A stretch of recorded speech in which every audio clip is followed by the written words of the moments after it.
Video में आज हम लोग वर्कशीट के 5th प्रॉब्लम की शुरुआत करते हैं। लास्ट क्लास में हम लोगों ने या लास्ट वीडियो में हम लोगों ने वर्कशीट के पहले 4 प्रॉब्लम को डिस्कस कर लिया था और उसको सॉल्यूशन देख रहे हैं। अब आते हैं वर्कशीट के क्वेश्चन नंबर 5 पे। क्वेश्चन नंबर 5 देखो ठीक से, if the area of equilateral triangle inscribed in this circle is 27√3 square unit, then C is, मतलब वो क्या कहना चाहते हैं कि एक सर्कल है, जैसे ये सर्कल हो गया, ये सर्कल, इस सर्कल के अंदर क्या किया गया, एक इक्विलैटरल ट्रायंगल इंस्क्राइब किया गया, ठीक है, A B C, A B C का इक्विलैटरल ट्रायंगल है। तो इस सर्कल का जो सेंटर है, सेंटर क्या रहा होगा, सेंटर आएगा -5 -6, सेंटर क्या आ जाएगा -5 -6। आपको फाइंड आउट क्या करना है, सी फाइंड आउट करना है। तो देखो क्या होता है ना, इन क्वेश्चंस को सॉल्व करने के लिए आपका अप्रोच कैसा ना, ये सबसे इंपॉर्टेंट चीज होती है कि आप किस तरीके से सोचते हो न्यूमेरिकल। अब देखो सी फाइंड आउट करना है, तो सी आता कहां पर, सी आता है रेडियस के फॉर्मूले में। रेडियस का फॉर्मूला क्या, √g² + f² - c। तो अगर आपको C फाइंड आउट करना है तो आपको 3 चीजें पता होना चाहिए, R पता होना चाहिए, G पता होना चाहिए, F पता होना चाहिए। अब देखो G और F तो पता चल गया, ठीक है ना, ये -G और ये है -F, G और F तो पता चल गया। रही बात R निकालने की, अगर आप R निकालने में सक्सेस हो गए तो आपका C फाइंड आउट हो जाएगा। अब R कैसे निकालते हैं वो सोचना पड़ेगा। तो देखो ये क्या हो गया, आपकी रेडियस होगी, ठीक है, ये हो गया आपके रेडियस, और ये इसको मैं नाम देता हूं D, ये होगा आपका D हो गया, ये 90 डिग्री है। अगर आप ये रेडियस बता पाओ तो आपका काम ही हो जाएगा, ठीक है ना। रेडियस कैसे पता पाए, ये सबसे बड़ा सवाल होता है कि रेडियस फाइंड आउट कैसे करें। तो उसके लिए कुछ और चीज आपको दी होती है, उस पर थोड़ा सा ध्यान दो। ये क्या दिया, एरिया, किसका एरिया दिया, इक्विलैटरल ट्रायंगल का एरिया दिया है। तो एरिया ऑफ इक्विलैटरल ट्रायंगल का फॉर्मूला क्या है, √3/4 side square. Area of equilateral triangle का फॉर्मूला √3/4 साइड स्क्वायर। एरिया कितना दिया है, 27√3 is equal to 20√3/4 side square. तो a square is equal to कितना आ रहा है, 27 into 4 आएगा। तो a इज इक्वल टू कितना आ जाएगा, 4 का स्क्वायर रूट 2 होगा, 27 का स्क्वायर रूट कितना होगा, 3√3, यानी 6√3 हो गया, ठीक है। ये क्या होगा 6√3। ये क्या मिल गया हम लोग, साइड, किसकी साइड, इक्विलैटरल ट्रायंगल की साइड। अब सोचिए टोटल लेंथ, ये टोटल लेंथ कितनी है, 6√3 है। अब हमें ये बात पता है कि ये बेसिकली क्या है, इस सर्कल के कॉर्ड हो गई। तो अगर मैं इस सेंटर से इस पे परपेंडिकुलर बनाता हूं तो ये कॉर्ड को क्या कर देगा, बाइसेक्ट कर देगा। ये सारी बेसिक चीज हम लोग पता है, 10th में भी कहीं ना कहीं पढ़ के रखी कि सेंटर से जब हम एक परपेंडिकुलर बनाते हैं किस पे, कॉर्ड पे, तो कॉर्ड को क्या करता है, बाइसेक्ट। अच्छा, अगर टोटल लेंथ 6√3 है तो ये लेंथ कितनी रहेगी, इसका हाफ, मतलब 3√3 हो जाएगी। अच्छा, ये टोटल एंगल कितना होता है, 60, तो ये एंगल कितना हो जाएगा, 30 हो जाएगा, ठीक है ना, क्योंकि ये बाइसेक्ट करेगा ना, बस हो गया, आपका काम ही हो जाएगा। अब ध्यान से देखो, अगर मैं क्या करता हूँ, sin 30 लगाता हूँ, sin 30, sin क्या कहते हैं, अपोजिट अपॉन हाइपोटेन्यूज, sin से काम नहीं बनेगा, cos 30 लगाते, cos इस ट्रायंगल के ऊपर ना, ये ट्रायंगल के ऊपर cos 30, cos क्या कहता है, इस ट्रायंगल के ऊपर हमने लगाया cos 30, cos 30 क्या कहता है, एडजेसेंट साइड मतलब 3√3, एडजेसेंट साइड अपॉन हाइपोटेन्यूज, मतलब क्या हो जाएगा आपका रेडियस, BC क्या है, रेडियस है। बस cos 30 की वैल्यू कितनी होती है, cos 30 की वैल्यू होती है √3/2 is equal to 3√3/r, √3 cancel, तो r की वैल्यू कितनी आ गई, 6। बस r पता चल गया, अब आपका c आसानी से निकल जाएगा। तो r की जगह रखा 6 g के रखा 5 का स्क्वायर प्लस 6 का स्क्वायर माइनस c, दोनों तरफ स्क्वायरिंग कर लिए तो ये 36 देगा, स्क्वायर रूट स्क्वायर कैंसिल हो जाएगा, ये देगा 25, ये देगा 36 माइनस c, 36 कैंसिल, तो c की वैल्यू कितनी आ गई, 25। तो c इज इक्वल टू 25। बहुत ही सिंपल क्वेश्चन पूछा गया था 10 जन 2019 में, तो आपका आंसर है इसका डी, ठीक है। तो देखो आपका अप्रोच क्या है ना, आपका अप्रोच डिपेंड करेगा कि आपका आंसर कितने फास्टली आएगा। अगर आप सही अप्रोच में जा रहे हो, सही तरीके से सोच रहे हो, आंसर बहुत जल्दी से निकल जाएगा। अगर आप गलत रास्ते पे जा रहे हो, गलत तरीके से सोच रहे हो, तो आपका आंसर आने में काफी टाइम लग जाता है। ओके, ठीक है। ओके, अब आते हैं क्वेश्चन नंबर 6 पे। ठीक, question number 6, let the orthocentre and centroid of triangle be A -3,5 and B 3,3। मतलब क्या बोल रहे हैं, एक ट्रायंगल का ए क्या है, ऑर्थो सेंटर है, बी क्या है, सेंट्रोइड है। If C is the circumcentre of this triangle, C क्या है, उसी ट्रायंगल का सर्कमसेंटर है, then radius of circle having line segment AC as a diameter. मतलब वो कहना क्या चाहते हैं कि एक ट्रायंगल है जिसका ए ऑर्थो सेंटर है, बी सेंट्रोइड है, सी सर्कमसेंटर है, then radius of circle having segment AC as a diameter. तो AC आप लोगों को क्या पकड़ के चलना है, AC का डायमीटर है, तो आपको ये बता देना कि उस सर्कल का रेडियस क्या होगा। तो सबसे पहली बात, एक्चुअली ये क्वेश्चन सर्कल का है ही नहीं, अगर बेसिकली देखने तो सर्कल का नहीं, ये है आपका कोऑर्डिनेट ज्योमेट्री का क्वेश्चन, कि इसमें ऑर्थो सेंटर आया है, इसमें सेंट्रोइड आया है, इसमें सर्कमसेंटर आया। आप सबसे पहला काम तो, अगर आपको ये पता नहीं होगा तो ये टॉपिक आप एक बार देख लो। मैंने आपको नोट्स दिए थे क्लासेस में, कोऑर्डिनेट ज्योमेट्री, उसका सेंट्रोइड टॉपिक पढ़ो, उसका ऑर्थो सेंटर टॉपिक पढ़ो, उसका सर्कम सेंटर टॉपिक पढ़ो, और उसमें आप देखोगे तो कुछ नोट्स मैंने लिखा थे, तो उस नोट्स के अंदर एक बात लिखी थी कि जो तीनों है, ऑर्थो सेंटर, सेंट्रोइड और आपका सर्कम सेंटर, ये तीनों के तीनों कोलिनियर होते हैं। तो तीनों के तीनों कैसे होते हैं, कोलिनियर होते हैं। तो ए क्या है, ऑर्थो सेंटर है, बी क्या है, सेंट्रोइड है, और सी क्या है, सर्कमसेंटर। ये तीनों कैसे होते हैं, कोलिनियर होते हैं। ये पॉइंट आपको ध्यान में रखना है कि तीनों चीजें, ऑर्थो सेंटर, सेंट्रोइड और सर्कमसेंटर, ये तीनों कैसे होते हैं, कोलिनियर। कोलिनियर मतलब एक ही लाइन में होते हैं। और ये जो सेंट्रोइड होता है, ये इसको 2:1 के रेशियो में भी डिवाइड करते हैं। ये पॉइंट भी हमने लिखा है कि जो सेंट्रोइड है वो ट्रायंगल के एक साइड को क्या करता है, 2:1 के इसमें डिवाइड करता है। तो ये जो सेंट्रोइड है, इसने 2:1 में इस AC को क्या किया है, डिवाइड किया है। अच्छा, A के कोऑर्डिनेट आपको पता ही है, A के कोऑर्डिनेट कितना, -3,5, B के कोऑर्डिनेट क्या है, 3,3। तो अब आप ये डिस्टेंस बता सकते हो, फिर डिस्टेंस फॉर्मूले से 3 माइनस और -3 9 का स्क्वायर,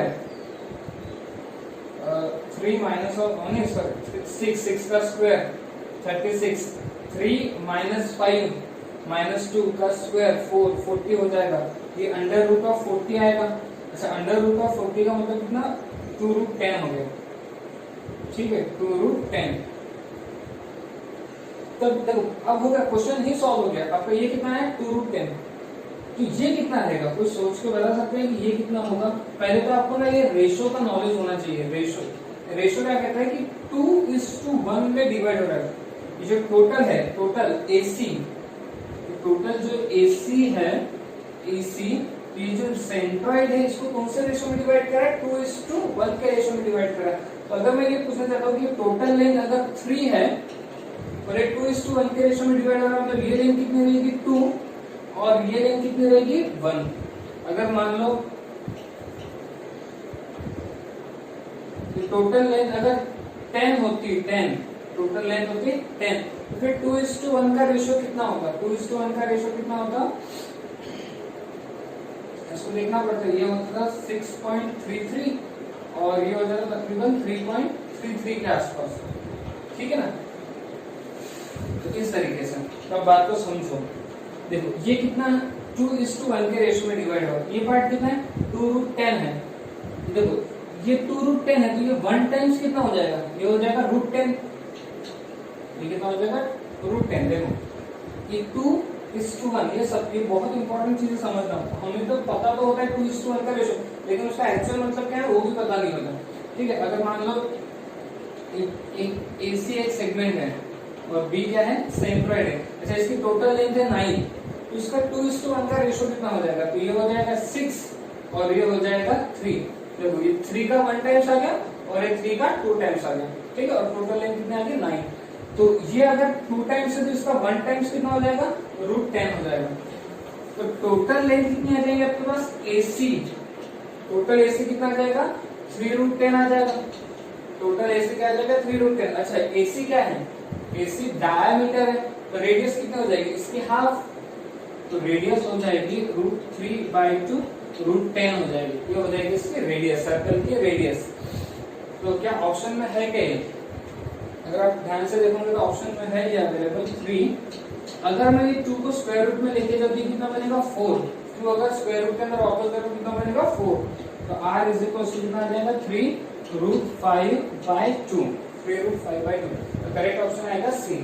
2018 में आया हुआ क्वेश्चन था, काफी सिंपल क्वेश्चन था, सिर्फ बेसिक का नॉलेज कि ऑर्थो सेंटर, सेंट्रॉइड और सर्कमसेंटर इनका आपस में क्या रिलेशन है, सेंट्रॉइड किस रेशियो में डिवाइड करता है, रेशियो का क्या मतलब होता है, अगर ये टोटल लेंथ 2√10 होती तो ये कितना होता, अगर मान लो ये टोटल लेंथ होती 6, यहाँ से यहाँ तक की टोटल लेंथ 6 होती है, तो ये कितना होगा, ये होगा 3, ठीक है ना। ये देखो ये इसका 2 टाइम्स है, इसका 1 टाइम्स कितना हो जाएगा, ठीक है 6, समझा, ओके ठीक। अब आता है वर्कशीट पे क्वेश्चन नंबर 7 में। क्या सबको पता है ना वर्कशीट कहाँ पर, वर्कशीट मैंने आपके टेलीग्राम के ग्रुप पे भी अपलोड किया, और जो लास्ट लेक्चर है, लेक्चर नंबर 14 हमारा सत्ता चैप्टर का, उसके यूट्यूब के डिस्क्रिप्शन में भी वो लिंक आपको दी गई है। जिन लोगों ने अब तक वर्कशीट डाउनलोड नहीं की है, यूट्यूब के हमारे चैनल पे जाके जो 14 नंबर का लेक्चर है उसके डिस्क्रिप्शन में जब आप देखोगे तो आपको वर्कशीट मिल जाएगी। टेलीग्राम का जो ग्रुप है उसमें भी मैंने अपलोड किया है, तो सबसे पहले आप वर्कशीट डाउनलोड करो और वर्कशीट के सोल्यूशन आप डिस्कस कर सकते हैं, ठीक है। तो ये क्वेश्चन आया था 2003 में, काफी सिंपल क्वेश्चन था। The centre of a circle inscribed in the square form by the line x² minus 8x plus 12 and y² minus 40y plus 45 equals to 0। मतलब वो क्या कहना चाहते हैं कि एक स्क्वायर बनाया गया और उसमें, अच्छा स्क्वायर बनने के लिए कितने लाइन्स होते हैं, 4 लाइन्स की जरूरत पड़ती है। स्क्वायर 4 लाइन से बनाया जाता है, वो जो 4 लाइन्स है इन 2 इक्वेशन से बनाई गई है। अब देखो इसका क्या मतलब है, जब मैं इसको सॉल्व करूंगा, x² minus 8x plus 12 is equals to 0, 12 को ऐसे स्प्लिट अप करो तो -8 आना चाहिए, तो 6 into 2 -6 into -2, तो x की एक वैल्यू कितनी आएगी 2 और x की एक वैल्यू कितनी आ जाएगी 6।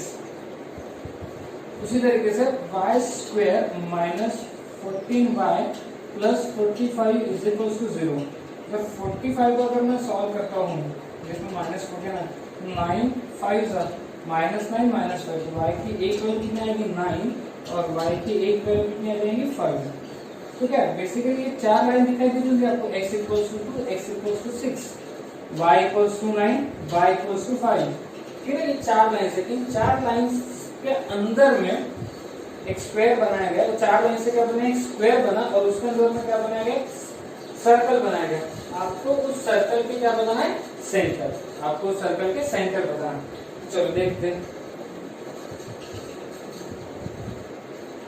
तो सबसे पहले x इक्वल्स टू 2, तो ये x इक्वल्स टू 2 की लाइन होगी, x इक्वल्स टू 2, फिर उसके बाद x इक्वल्स टू 6, ये x इक्वल्स टू 6 की लाइन होगी, ठीक है। देन उसके बाद y इक्वल्स टू 5 और y इक्वल्स टू 9, तो ये मान लो कि y इक्वल्स टू 5 की लाइन हो गई और y इक्वल्स टू 9, ये y एक्सिस है, और y इक्वल्स टू 9, तो ये हो गया आपकी y इक्वल्स टू 9 की लाइन, y इक्वल्स टू 9 की लाइन। ये क्या बन गया, एक स्क्वायर बन गया। देखो इन चारों लाइनें मिला के ना, देखो x इक्वल्स टू 2 की line, y is equals to 5 की लाइन, x इक्वल्स टू 6 की लाइन और ये y इक्वल्स टू 9 की लाइन। तो चारों में क्या तैयार किया, एक स्क्वायर तैयार किया। तो ये a b c d क्या है, स्क्वायर है। इस स्क्वायर के अंदर क्या बनाया गया, सर्कल इंस्क्राइब किया गया। The centre of a circle inscribe in the square, तो इस स्क्वायर के अंदर एक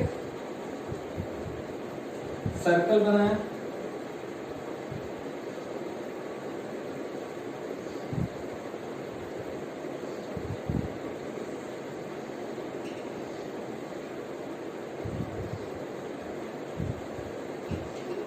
चलो इमेजिन कर लो कि क्या है,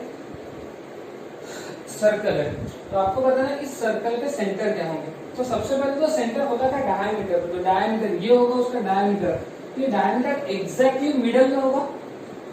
ये जो स्क्वायर है इस स्क्वायर के एग्जैक्टली मिडल से बनाया गया होगा, ठीक है। और ये भी एक डायमीटर होगा, ये भी एग्जैक्टली मिडल में बनाया होगा, ठीक है। ये डिस्टेंस तो सेम होता है ना, ये डिस्टेंस और ये डिस्टेंस तो सेम होता है, ये डिस्टेंस और ये डिस्टेंस तो सेम होता है ना, मतलब एग्जैक्टली मिडल में बनाया गया होगा। तो फिर ये सेंटर के कोऑर्डिनेट क्या होंगे, तो ये एग्जैक्टली मिडल डिस्टेंस है किसके, इसका मिडल होगा। तो यहाँ पे 2 है और यहाँ 6 है, तो मिडल में कौन होगा, 2 और 6 के एग्जैक्टली मिडल में कौन होगा, 2, फिर 3 और फिर 4 होगा, ठीक है। 2 ये यहाँ पे x वैल्यू कितनी है 2, यहाँ पे कितनी होगी 3, ये 4, ये 5 और ये 6।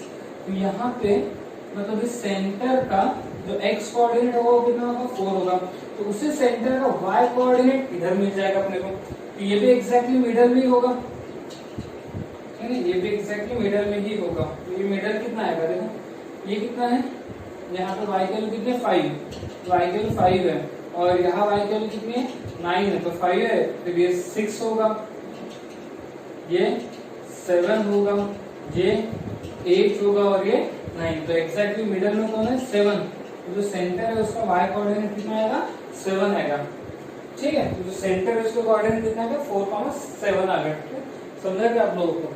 देखो ये जो पॉइंट है ये एग्जैक्टली मिडल पॉइंट होगा, इसका मिडल होगा, ठीक है ना, इसका मिडल। मिड पॉइंट मतलब क्या, अगर मैं आपको कहता हूँ कि यहाँ पे x की वैल्यू 2 है और यहाँ x की वैल्यू 6 है, तो इसका एग्जैक्ट मिडल में कौन होगा, देखो यहाँ पे आएगा 3, 4, 5 और ये 6, तो मिडल में कौन है 4 है, ठीक है। इसके बारे में अगर सोचोगे तो शुरुआत हुई है 5 से, अगर ये 5 है और ये 9 है, तो एग्जैक्ट में मिडल में कौन आएगा 7 आ जाएगा।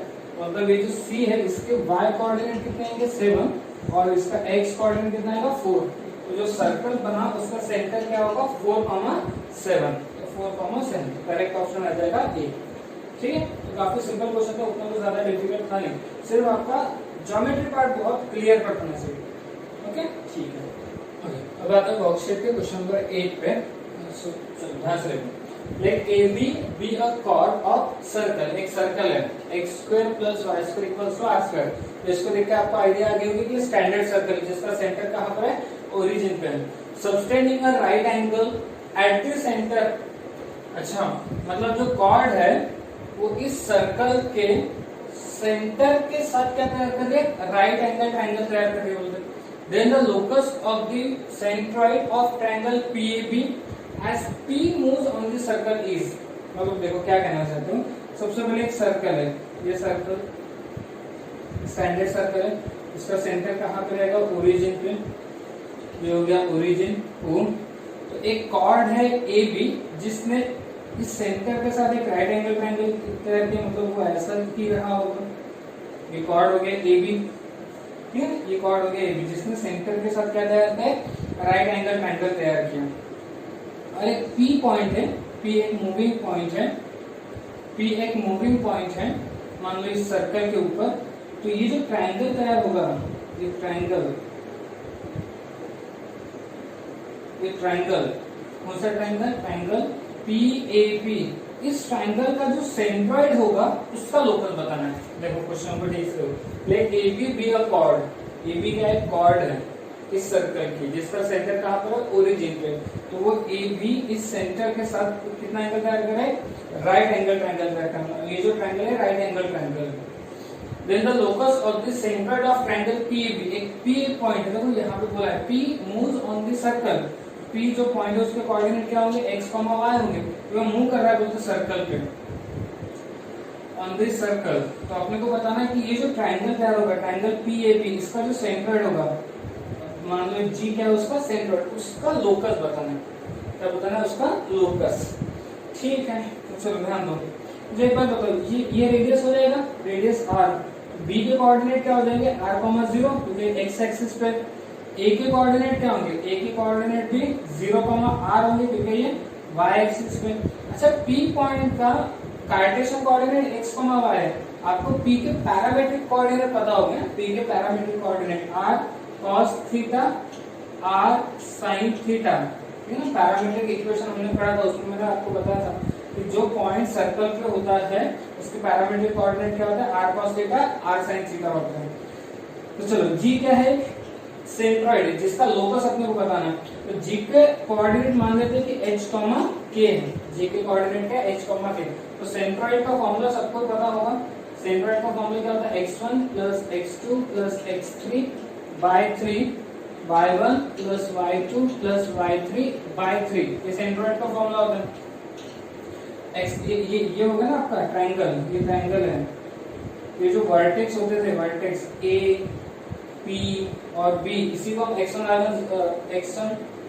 y1 x2 y2 x3 y3 देते हैं। तो चलो ये होता है x1 y1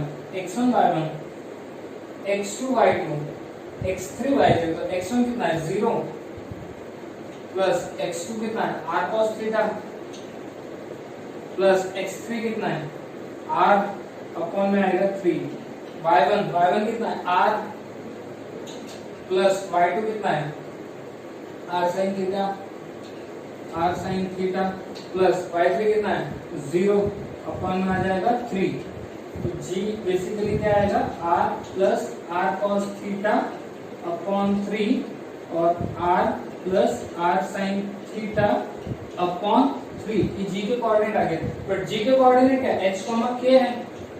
g के कोऑर्डिनेट क्या है, h, k। इसका मतलब h कितना है, h है upon r plus r cos theta upon 3। Upon 3 को इधर लेके आ गए, ठीक है। और उसके बाद k कितना आएगा, तो 3 क्या आ जाएगा r plus r sin theta, ठीक है। चलो ध्यान से देखना, यहाँ से मैंने ना r कॉमन निकाला और उसको शिफ्ट किया, तो कितना आएगा 3h upon r = 1 plus cos theta. वैसे यहाँ से भी r कॉमन निकाला, शिफ्ट किया, तो 3k upon r = 1 plus sin theta हो गया। 1 को इधर लेके आ गए, तो 3h upon r -1 = cos theta. ये 1 को भी इधर लेके आ गए, 3k upon r -1 = sin theta हो जाएगा। तो हमें क्या करना है, इक्वेशन तैयार करना है ना, एक इक्वेशन। तो क्या बता सकते हैं, sin square theta plus cos square theta कितना होगा 1। क्वेश्चन को मिटा दिया। तो हमने क्या फाइंड आउट कर लिया, sin थीटा पता कर लिया, cos थीटा पता कर लिया। बट हमें ये बात पता है कि sin square theta plus cos square theta कितना होता है 1 होता है करके। तो sin स्क्वायर थीटा कितना हो जाएगा 3k अपॉन r -1 का होल स्क्वायर, और cos स्क्वायर थीटा कितना हो जाएगा 3h अपॉन r -1 का होल स्क्वायर = 1। ये कितना हो जाएगा 3k -1 होल स्क्वायर अपॉन में आएगा r square plus 3h - 3 cross multiply करते हुए हाँ r आएगा minus r whole square upon में r square = 1। r square base से मैं इसको शिफ्ट किया, तो 3k - r का whole square plus 3h - r का होल स्क्वायर = r स्क्वायर। कुछ ऐसा ही इक्वेशन तैयार होगा। अच्छा, हमने g के कोऑर्डिनेट क्या लिए थे, h, k। हम लास्ट में क्या करते थे, h की जगह x रखते हैं और y के जगह k की जगह क्या रखेंगे y। तो ये फाइनली अपने को क्या देगा 3h की जगह x - r का होल स्क्वायर प्लस ये हो जाएगा 3y - r का होल स्क्वायर = r स्क्वायर। तो ये जो इक्वेशन आपको दिख रहा है, ये जो इक्वेशन दिख रहा है, ये इक्वेशन आपको क्या बता रहा है, ये क्या एक सर्कल है करके। ये इक्वेशन आपको क्या बता रहा है, सर्कल। देखो आपको इसी के जैसा दिखाई दे रहा है ना, ये x square plus y square = r square के जैसा दिखाई दे रहा है। तो क्या ये एक सर्कल है। तो करेक्ट आंसर क्या आएगा आपका बी, सर्कल। ओके, ठीक है। ओके, तो बात है वर्कशीट के क्वेश्चन नंबर 9 पे ध्यान से देखो। तो द लाइंस, ये एक लाइन दी है एंड और ये एक लाइन दी है आपको, are diameter of the circle of area 154 square metre. तो वो क्या कहना चाहते हैं, एक सर्कल है, इस सर्कल की जो डायमीटर है ये हो गया डायमीटर। तो इनका इक्वेशन आपको ये दिया है, ठीक है। और इस सर्कल का एरिया भी अपने को गिवन है, सर्कल का एरिया गिवन है। Then the equation of circle, circle का इक्वेशन बताना है। तो देखो किसी भी सर्कल का इक्वेशन फाइंड आउट करने के लिए दो चीजों की जरूरत है, सेंटर और रेडियस। तो बस आपको ये अगर दो चीजें पता चल गए तो आपका काम बन जाएगा। तो सबसे पहले एरिया दिया है, एरिया का फॉर्मूला कितना था पाई r स्क्वायर। एरिया कितना दिया 154 पाई मतलब कितना 22/7 आर स्क्वायर होगा। तो वो 22 7 सा होता है, तो आर स्क्वायर की वैल्यू कितनी आएगी 49। तो आर कितना आ गया 7। ठीक है, आर के लोग चलो सेंटर आ गया, सॉरी रेडियस आ गया। सेंटर, ये सेंटर बेसिकली क्या है, इन दोनों डायमीटर का पॉइंट ऑफ इंटरसेक्शन है। सेंटर क्या है, दोनों डायमीटर का पॉइंट ऑफ इंटरसेक्शन है। तो 2x - 3y = 5 और 3x - 4y = 7। तो इन दोनों को सॉल्व करते हैं। दोनों को सॉल्व करने के लिए पहले वाले को 3 से मल्टीप्लाई करने पे 6x आएगा, -9y आ जाएगा = 15। दूसरे वाले को 2 से मल्टीप्लाई करने पे 6x आएगा, 8y आ जाएगा = 14। दोनों को सब्ट्रैक्ट करने पे साइन चेंज हो जाएंगे, तो +6x - 6x cancel, -9y + 8y कितना हो जाएगा -y = 1। तो y की वैल्यू कितनी आ गई -1। चलो y की वैल्यू अगर -1 आ गई तो x की वैल्यू कितनी आएगी, किसी भी एक पर y की वैल्यू -1 तो ये +4 होगा, तो +4 जब उधर जाएगा तो कितना होगा 3। तो x की वैल्यू कितनी आएगी 1। x की वैल्यू 1 आ गई, y की वैल्यू -1 आ गई, सेंटर मिल गया हमें। सेंटर 1, -1 सेंटर पता चल गया, रेडियस पता चल गया। तो इक्वेशन ऑफ सर्कल क्या होता है, x - 1 का whole square plus y minus of -1 यानी +1 का होल स्क्वायर = r स्क्वायर 49। इसको जब ओपन करेंगे तो ये देगा x स्क्वायर और इधर से आएगा y स्क्वायर, ये देगा -2x और इधर से आएगा +2y, ये देगा 1 और ये भी देगा 1, 1 + 1 2, 2 गया उधर 47। ये रहेगा अपना आंसर। कितना आ रहा है, x square plus y square minus 2x plus 2y = 47। ठीक, काफी सिंपल क्वेश्चन था, ऐसा कोई टेंशन वाली बात नहीं थी। अगर आपने बेस अच्छे से किया होगा तो आपको सॉल्व करके आया होगा। ठीक है, ओके। अब आते क्वेश्चन नंबर 10 पे। आपको क्या बोला गया यहाँ पे, the centre of the circle passing through the point. एक सर्कल है, जैसे मान लो एक सर्कल दिया है, ये सर्कल ये एक पॉइंट से पास हो रहा है और ये पॉइंट है, लेट्स से पॉइंट A है 0,1 एंड टचिंग द कर्व। इस कर्व को क्या कर रहा है, टच कर रहा है। जैसे मान लो ये कर्व होगा, इसको टच कर रहा है, कौन से पॉइंट पे टच कर रहा है 2,4 पे। तो आपको पूछा गया कि इस सर्कल की जो सेंटर है वो क्या होगा। तो ऐसा मान के चलो कि इसके सेंटर है h, k, इसके सेंटर के h, k। तो ये क्या होगी रेडियस और ये भी क्या होगी रेडियस, ये दोनों कैसे रहेंगे इक्वल रहेंगे।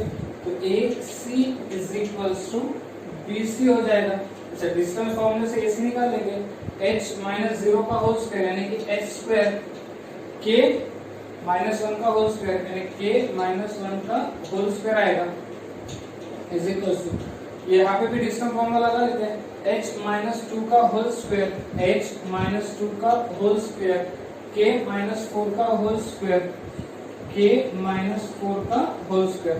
दोनों तरफ से स्क्वायर रूट स्क्वायर कैंसिल, इसको ओपन करने पे h स्क्वायर, ये कितना आएगा k स्क्वायर - 2k + 1, इसको भी ओपन करेंगे तो h स्क्वायर - 4h + 4 और ये k square - 8k + 16।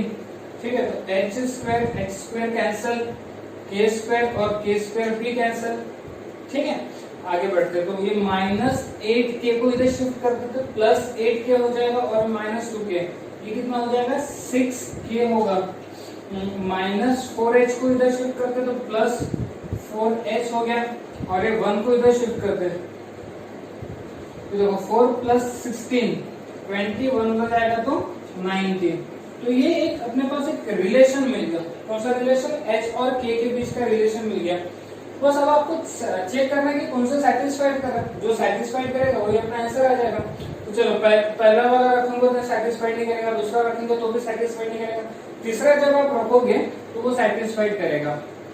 -16/5 + 6k, k कितना है 53/10, आंसर कितना आना चाहिए 19 आना चाहिए। ये हो जाएगा -64/5 प्लस 2 से डिवाइड होगा तो यहाँ पे 5 देगा, ये 3 देगा, 3 × 53 159। दोनों का बेस है, मैं एक बार लिखा, ऊपर में कितना आएगा, ऊपर में आ जाएगा 95। तो ये जब 5 इससे डिवाइड होगा तो आंसर क्या आएगा 19। इसका करेक्ट ऑप्शन कौन सा आ जाएगा सी। ठीक है। अच्छा, आपका जो वर्कशीट मैंने आपको डाउनलोड अपलोड की थी उसमें इसका आंसर थोड़ा सा गलत दिया हुआ है, तो आप उसको करेक्ट कर लेना। करेक्ट आंसर क्या आएगा आपका? सी आएगा। ठीक है, तो इस तरीके से आपके वर्कशीट के जो फर्स्ट टॉपिक है वो कंप्लीट हो चुका है। फर्स्ट टॉपिक का फर्स्ट पार्ट, ठीक है ना, ऑब्जेक्टिव टाइप क्वेश्चन जो फर्स्ट है वो क्या हो गया? कंप्लीट हो गया। ठीक है, ओके, ठीक है। अब आते हैं टॉपिक 1 के ऑब्जेक्टिव क्वेश्चन टाइप 2 में। इसमें क्या होता है? 1 और मोर देन 1 करेक्ट ऑप्शन के क्वेश्चन आएंगे, यानी कि एडवांस के क्वेश्चन आएंगे। तो देखते हैं इस टॉपिक पे एडवांस में कौन सा क्वेश्चन आया था। तो IIT एडवांस 2013 में देखो क्या क्वेश्चन आया था। Circle touching x axis at A distance of 3 from origin and having an intercept यहाँ पे and having an intercept of length 2√7 on y axis. मतलब समझ में कंडीशन क्या दी थी कि जैसे मान लो ये x एक्सिस है और ये y एक्सिस है, और जो सर्कल है वो y एक्सिस के साथ इंटरसेप्ट तैयार कर रहा है और x एक्सिस को टच कर रहा है। ठीक है ना, कुछ इस तरह की कंडीशन है अपने पास। जैसे x एक्सिस को कौन से पॉइंट पे टच कर रहा है? Circle touching x axis at A distance of 3 from origin. अच्छा, मतलब ओरिजिन से कितने डिस्टेंस पे? 3। तो इसके कोऑर्डिनेट क्या हो जाएंगे? 0,3। और ये जो y इंटरसेप्ट है, y इंटरसेप्ट इसकी लेंथ कितनी दी है? y इंटरसेप्ट की लेंथ आपको दी है 2√7। ठीक है, कुछ ये कंडीशन आपके पास दी है। तो अपने को इस सर्कल का इक्वेशन फाइंड आउट करना है। अगेन सर्कल का इक्वेशन फाइंड आउट करने के लिए फिर से दो चीजों की जरूरत पड़ेगी, सेंटर और रेडियस। सेंटर पता कर लो, रेडियस पता कर लो, आपका इक्वेशन निकल जाएगा। अब सेंटर और रेडियस कैसे पता करें बस उसका ध्यान दो। तो यहाँ पे ये सर्कल जो है ना एक्स एक्सिस को क्या कर रहा है? टच कर रहा है। एक्स एक्सिस को क्या कर रहा है? टच। तो इसका एक्स इंटरसेप्ट कितना रहेगा? एक्स इंटरसेप्ट हो जाएगा 0। और अगर एक्स इंटरसेप्ट 0 हो गया तो जी स्क्वायर की वैल्यू किसके बराबर में आएगी? सी के बराबर में आ जाएगी। ठीक है, उसके बाद ये जो y इंटरसेप्ट दिया है, y इंटरसेप्ट, ये y इंटरसेप्ट कितना दिया है आपको? y इंटरसेप्ट दिया 2√7। और y इंटरसेप्ट का फॉर्मूला क्या होता है? 2√f square y intercept f square minus c is equal to 2√7। अच्छा, 2 कैंसिल, स्क्वायर दोनों तरफ स्क्वायरिंग करते हैं, स्क्वायर रूट भी cancel. f square minus c is equal to कितना आएगा? 7। ये आ गया। ओके, अच्छा, जिस सर्कल का इक्वेशन निकालना है, मान लो वो क्या है? Let required circle x square plus y square plus 2gx plus 2fy plus c is equal to 0। ये क्या होगा? अपना रिक्वायर्ड सर्कल। इसी का इक्वेशन आपको फाइंड आउट करना है। तो ये जो रिक्वायर्ड सर्कल है, ये पॉइंट ए को क्या कर रहा है? टच कर रहा है। कौन सा पॉइंट पे? 3,0 पे। यानी ये ए पॉइंट इस सर्कल के इक्वेशन को क्या करेगा? सैटिस्फाइड करेगा। 3,0 टचेस दिस सर्कल। तो ये 3,0 सर्कल की इक्वेशन को सैटिस्फाइड करेगा। चलो, अगर x के जगह रखा मैंने 3 का स्क्वायर 9, y के जगह 0, ये 0, x के जगह फिर 3, तो ये कितना हो जाएगा? 6g हो जाएगा। y के जगह फिर 0 प्लस फिर c इज इक्वल टू कितना आ गया? 0 आ गया।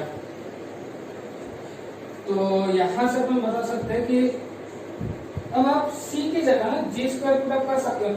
c के जगह आप पुट अप कर सकते हो g स्क्वायर। तो c के जगह अगर मैं g स्क्वायर रखता हूँ तो ये कितना देगा?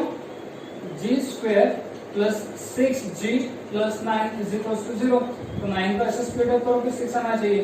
3 यानी कि g की एक वैल्यू कितनी आ जाएगी? 3 आ जाएगी, -3 आ जाएगी। ठीक है, तो g की वैल्यू आ गई -3।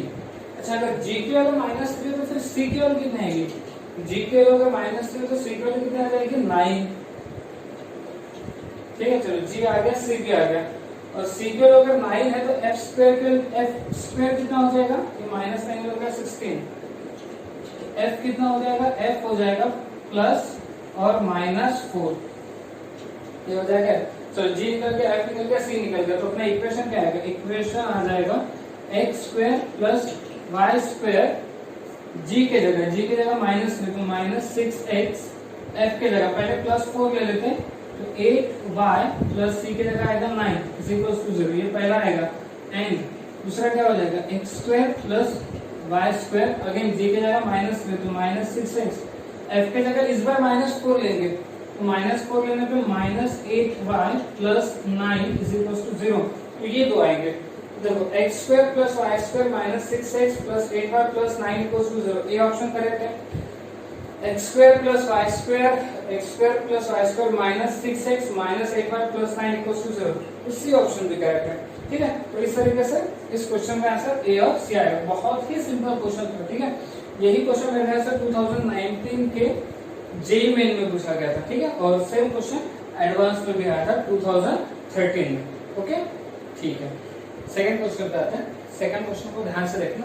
अच्छा, सेकंड क्वेश्चन करने से पहले सेकंड क्वेश्चन सॉल्व करने से पहले आपके लिए एक छोटा सा पहले कंसेप्ट क्लियर कर लो। जैसे मान लो एक सर्कल है और एक इंटरसेप्ट ए बी है, एक इंटरसेप्ट ए बी है और एक दूसरा इंटरसेप्ट है, मान लो सेकंड इंटरसेप्ट सी डी है। अच्छा, दोनों की लेंथ कैसी है, इक्वल है, दोनों इंटरसेप्ट की लेंथ कैसी है, इक्वल है, और यहाँ पे कहते हो कि सेंटर है। ठीक है, तो यहाँ से इस इंटरसेप्ट पे ये जो परपेंडिकुलर डिस्टेंस होगा और इसी पॉइंट से इस इंटरसेप्ट पे जो परपेंडिकुलर डिस्टेंस होगा, ये दोनों इक्वल होगा। ऑब्वियसली है कि दोनों इक्वल होंगे ही करके। ठीक है ना, क्यों इक्वल होंगे, ठीक है, सोचो कि ये एक इंटरसेप्ट है ए बी, इसकी लेंथ है 4 और एक और इंटरसेप्ट है जिसकी लेंथ भी 4 है, तो वो भी इतनी ही डिस्टेंस पे कहीं और रहेगी, जैसे मान लो यहाँ पे कहीं तो भी होगी। ठीक है ना, अब सेंटर तो बीच में होता है, सेंटर कहाँ पे होता है, एकदम बीच में होता है, तो इस इंटरसेप्ट का इस पॉइंट से परपेंडिकुलर डिस्टेंस और इस इंटरसेप्ट का इस पॉइंट से परपेंडिकुलर डिस्टेंस, तो ये दोनों लेंथ कैसे रहेगी, इक्वल होगी। ठीक है ना, ये एक छोटा सा कंसेप्ट आपको ध्यान रखना है जिसका यूज अपने को करना इस क्वेश्चन के अंदर। तो चलो ध्यान दो, let L1 be a straight line passing through origin. एक L1 लाइन है जो कहां से पास हो रही है, ओरिजिन से, and L2 be a straight line x plus y is equal to 1। जो L2 लाइन है उसका इक्वेशन क्या है, x plus y equal to 1। If the intercepts made by this circle, ये circle on line L1 and L2, then which of the following equation can represent L1? तो देखो concept क्या कहता है, जैसे मान लो एक सर्कल है, ये सर्कल हो गया, ये सर्कल, ये हो गया इसका सेंटर, तो इसका सेंटर क्या आएंगे, सर्कल का सेंटर कितना आएगा, 1/2 माइनस 3/2, और एक लाइन है, ये मान लो ये लाइन है, लाइन L1 जो कहां से पास हो रही है, ओरिजिन से। ये लाइन कहीं ना कहीं कहां से पास हो रही है, ओरिजिन से, तो ओरिजिन से पास हो रही है, तो इसका इक्वेशन क्या होगा, y is equals to mx हो जाएगा। ठीक है, इस लाइन का इक्वेशन क्या होगा, y is equals to mx, यानी mx minus y equals to कितना हो जाएगा, 0। और एक सेकंड लाइन है, जैसे मान लो ये एक सेकंड लाइन है, ये हो गया फर्स्ट लाइन पे का इंटरसेप्ट, चलो इसको नाम देता हूं मैं AB, और ये लाइन L2 है, तो इसने सेकेंड इंटरसेप्ट तैयार किया, तो मान लो ये इंटरसेप्ट है C और D। ठीक है, इस लाइन का इक्वेशन क्या है, इस लाइन का इक्वेशन है x plus y minus 1 equals to 0। ठीक है, तो आप लोग कंसेप्ट को अच्छे से समझो कि एक सर्कल ने लाइन L1 पे इंटरसेप्ट तैयार किया AB और लाइन L2 पे इंटरसेप्ट तैयार किया CD। लाइन L1 कहां से पास हो रही है, ओरिजिन से। जब भी कोई लाइन ओरिजिन से पास होती है तो उसका इक्वेशन क्या होता है, y is equals to mx, यानी क्या हो जाएगा, mx minus y is equals to 0 हो जाएगा। तो ये लाइन L1 का इक्वेशन क्या, mx minus y equals to 0, और लाइन L2 का इक्वेशन क्या, x plus 1 minus 1 equals to 0। ये हो गया सेंटर। तो जब मैं इस सेंटर से इस लाइन पे परपेंडिकुलर बनाऊंगा और इस लाइन पे परपेंडिकुलर बनाऊंगा, तो ये दोनों कैसे रहेंगे, इक्वल हो जाएंगे, ये दोनों कैसे रहेंगे, इक्वल। ओके, तो चलो मैं इसको नाम देता हूँ P और इसको नाम देता हूँ Q। इसका मतलब CP और CQ दोनों कैसे रहेंगे, इक्वल होंगे। अब हम लोग कौन सा कंसेप्ट यूज करेंगे, distance of a point from a line. Line और पॉइंट के बीच का डिस्टेंस, तो फॉर्मूला आपको सबको याद होगा। लाइन का इक्वेशन जैसे कैसा, mx1 minus y1 upon under root में आएगा m² -1 का स्क्वायर 1, ये CP हो गया। फिर CQ, इस लाइन का equation x1 plus y1 minus 1 upon under root of x1 का स्क्वायर 1, 1 का स्क्वायर 1, 1 का स्क्वायर 1। ठीक है, कुछ इस तरीके से आएगा आपके पास। ओके, तो अब क्या करें, अब दोनों तरफ स्क्वायर, चलो x1 की वैल्यू पुट अप कर देते हैं ना पहले। x1 कितना है 1/2, y1 कितना है -3/2, तो x1 की जगह रखा मैंने 1/2, ये कितना हो जाएगा m/2 माइनस y1 की जगह रखा -3/2, तो +3/2 upon under root of 1 plus m square is equals to x1 की जगह रखा 1/2 माइनस y1 की जगह रखा -3/2 माइनस 1 अपॉन में कितना √2। ठीक है,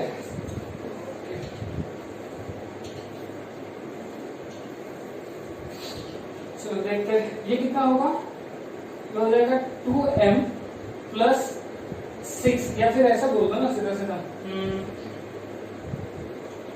m plus 3/2 under root of 1 plus m square is equals to, ये कितना हो जाएगा 1/2 माइनस 3/2, 1/2 माइनस 3/2 माइनस 2/2, यानी कि -1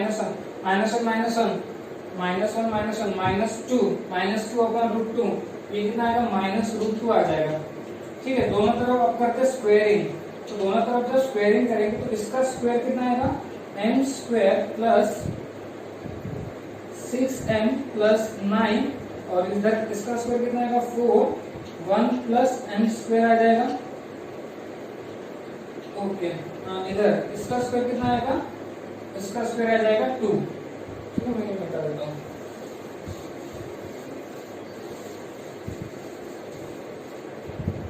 चलो क्रॉस मल्टीप्लाई करने पे m square plus 6m plus 9 is equals to, cross multiply जब करेंगे तो 8 प्लस 8m स्क्वायर हो जाएगा, ये जब इधर जाएगा तो 7m square minus 6m plus minus 1 is equals to 0, तो -1, तो -7 को ऐसे स्पीड अप करो तो -6 आना चाहिए, तो -7 इंटू 1 -1 प्लस 1 -6, तो कितना हो जाएगा 7m square minus 7m plus m minus 1 equals to 0।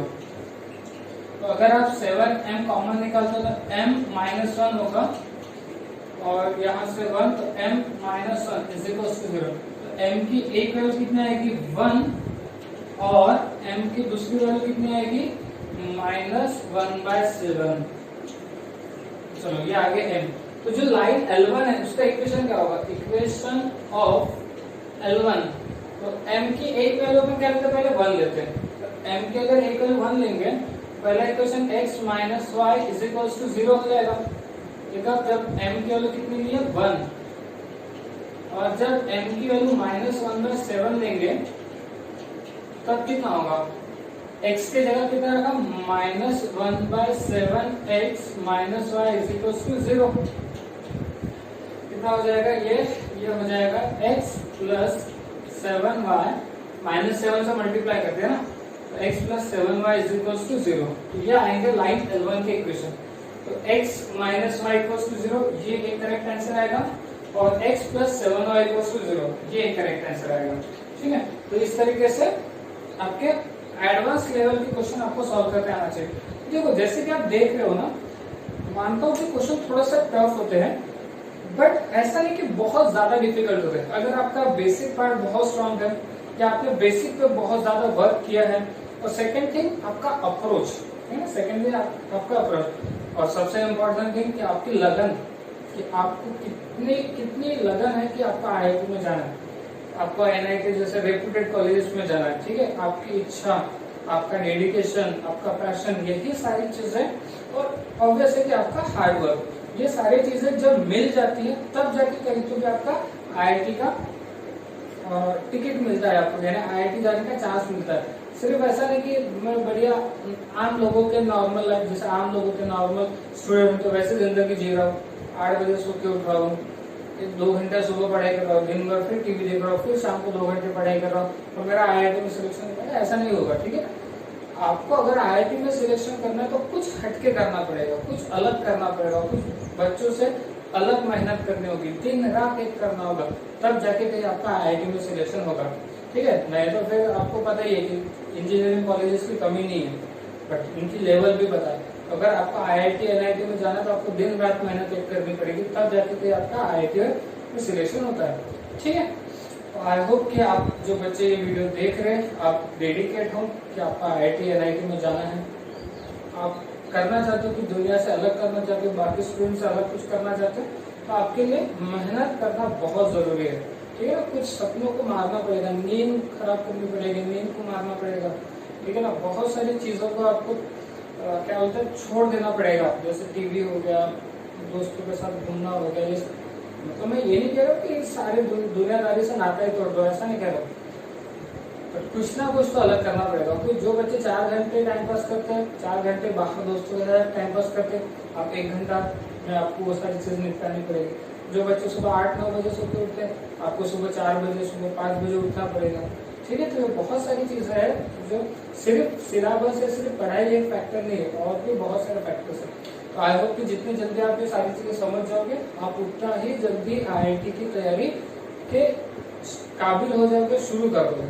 ठीक है, ओके। तो नेक्स्ट वीडियो में हम लोग इसी वर्कशीट को आगे कंटिन्यू करेंगे। होप सो कि 2 या 3 दिन में हमारी ये वर्कशीट कंप्लीट हो जाए और हम लोग नए चैप्टर पे आएंगे। ऐसा नया चैप्टर आपको अभी से बता के रखता हूँ, तो जो अपना नया चैप्टर रहेगा वो रहेगा वेक्टर चैप्टर। ठीक है, वेक्टर का हमने क्लासेस में डिस्कस किया होता है, फिजिक्स में डिस्कस किया होता है। तो वेक्टर को एक बार आप रिवाइज करो ताकि आपको मैथमेटिक्स के वेक्टर में ज्यादा दिक्कत ना जाए। ओके, और जैसे कि आप सब लोगों को पता है कि हम लोग इस वीडियो को टेलीग्राम के साथ साथ यूट्यूब पे भी आप अपलोड कर रहे हैं। तो यूट्यूब पे भी आप अपने चैनल को सब्सक्राइब करो, अपने दोस्तों के साथ शेयर करो, लाइक करो। ठीक है, बेल आइकन को प्रेस करो ताकि जो भी नई वीडियो अपलोड होगी उसका नोटिफिकेशन आपको आएगा। ठीक है, और इस वीडियो का ज्यादा से ज्यादा बच्चे फायदा उठाना चाहिए। ठीक है, चाहे वो अपने इंस्टीट्यूट के हो, चाहे अपने इंस्टीट्यूट के ना हो, किसी अदर इंस्टीट्यूट के भी हो, तो भी आपका फ्रेंड अगर किसी और इंस्टीट्यूट में, तो भी आप इस वीडियो को शेयर करो। ठीक है ना, उसके साथ, ताकि ये लॉकडाउन की स्थिति में वो घर पे बैठा हुआ वैसे भी बोर हो रहा होगा, तो उसको भी कुछ नया नॉलेज मिल जाएगा, कुछ पता चल जाएगा। सर्कल जो चैप्टर उसके इंस्टीट्यूट में पढ़ाया गया हो, शायद कुछ बातें कमी रह गई होगी, तो ये उसके साथ शेयर हो जाएगा, या फिर उसको एक नया टीचर से नया कुछ पढ़ने मिल जाएगा। ठीक है, ओके।